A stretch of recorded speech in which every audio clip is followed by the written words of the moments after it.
Hello guys, তো এখন দেখতে পাচ্ছ বিকেল হয়ে গেছে। তো আমি এখন বসিয়েছি ভাত। তো ভাত বসানোর মধ্যে একটা উদ্দেশ্য আছে, তো তোমাদেরকে দেখাই। এদিকে ভাত হবে, এদিকে ডাল হবে। ডাল মুগ কলার ডাল ভিজিয়ে রেখেছি। এদিকে আলু ঝুড়ি ঝুড়ি করে কেটে ভিজিয়ে রেখেছি জলের মধ্যে। এখানে আমি যে ভাত বসিয়েছি, এখানে আমি ঠোঙা লাগিয়ে দিয়েছি যাতে ভাতের হাঁড়িটা কালো না হয়। তো আমি ভাতের মাঠটা গলিয়ে নিই, তারপর তোমাদের সঙ্গে দেখাচ্ছি।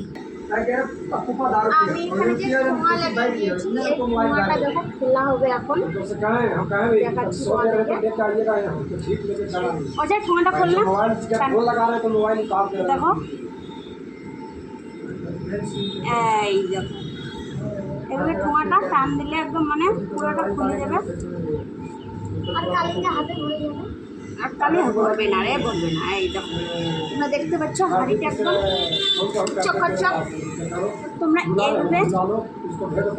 এই বেশে ডাল সিদ্ধ করার জন্য জল বসিয়ে দেওয়া হয়েছে। আলু ভাজাটাও প্রায় হওয়ার দিকে। এদিকে ডিম মামলেট হয়ে গেছে। ডালটা ঘরের ভিতরে নিয়ে গিয়েছে। প্রায় পুরো রান্নাটা কমপ্লিট। তো দেখো সন্ধ্যা লেগে গেছে, একদম সন্ধ্যা লেগে গেছে, অন্ধকার হয়ে আসছে। এখন আর রোদ নেই।